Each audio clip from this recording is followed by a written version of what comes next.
We have with us several dignitaries that would like to say a few words to you all today. So we will start with Congressman Neal, if you would like to come forward.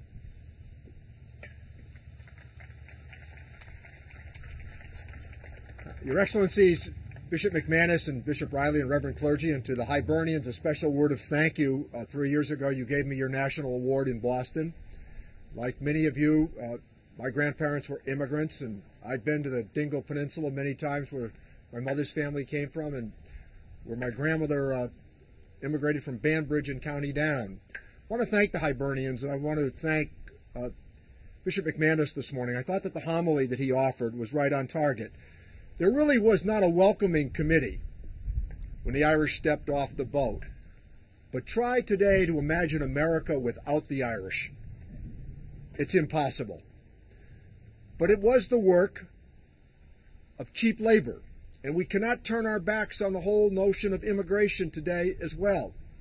Those Irish that live in the shadows in Springfield and Worcester and Boston, they can never return home for a funeral or a wedding to see loved ones again, because we have to develop a plan that allows them the same opportunity that our grandparents had.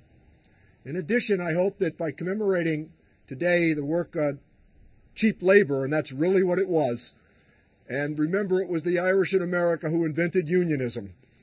They were the ones that clung to that notion of opportunity and hope. And the old joke was that when they arrived, they were told that the streets were going to be paved with gold. They found out the streets weren't paved. The streets surely weren't paved with gold, and they were going to do the paving. That's the challenge that they accepted in transforming a rural nation into a great urban metropolis. Today's commemoration with this monument highlights what the early opportunities were about: the canals and the railroads. And in the next generation, it was cops and firemen. And then it was teachers.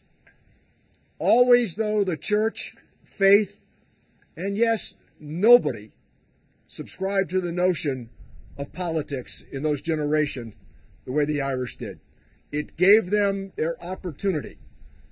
It was always said that the Germans organized the turn halls, but the Irish organized the city halls.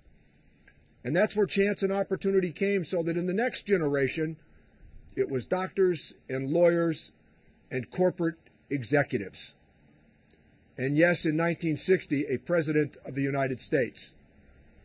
I watched that series the other night, God in America, and I reminded myself as I sat there of what Jack Kennedy confronted in Houston in 1960, when he explained to the Greater Houston's Ministers' Council that yes, you could be Catholic and be a good American. And yes, you could serve your country as he had done on the PT 109 and be patriotic.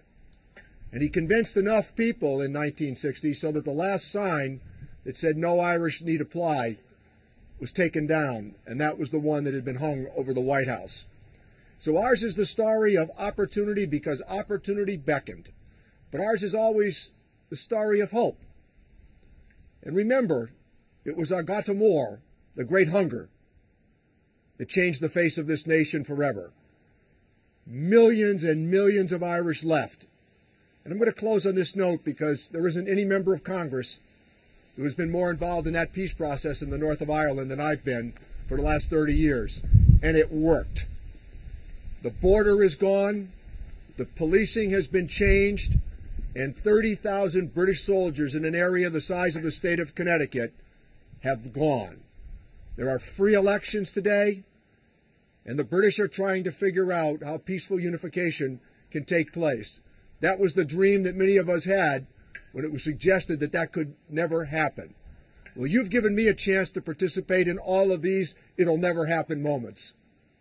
And I want to thank you all. And today, a word of note. Congratulations from the United States of America. Thank you, Congressman. And we also thank you for all the work that you have done in our goals. And one of our goals is the reunification of Ireland, and certainly the peace process and what has taken place is working. We can only hope that in our generation and in our time that we will see the 6 counties of the north of Ireland reunified with the rest of the 26 to make it 26 plus 6 equals 1.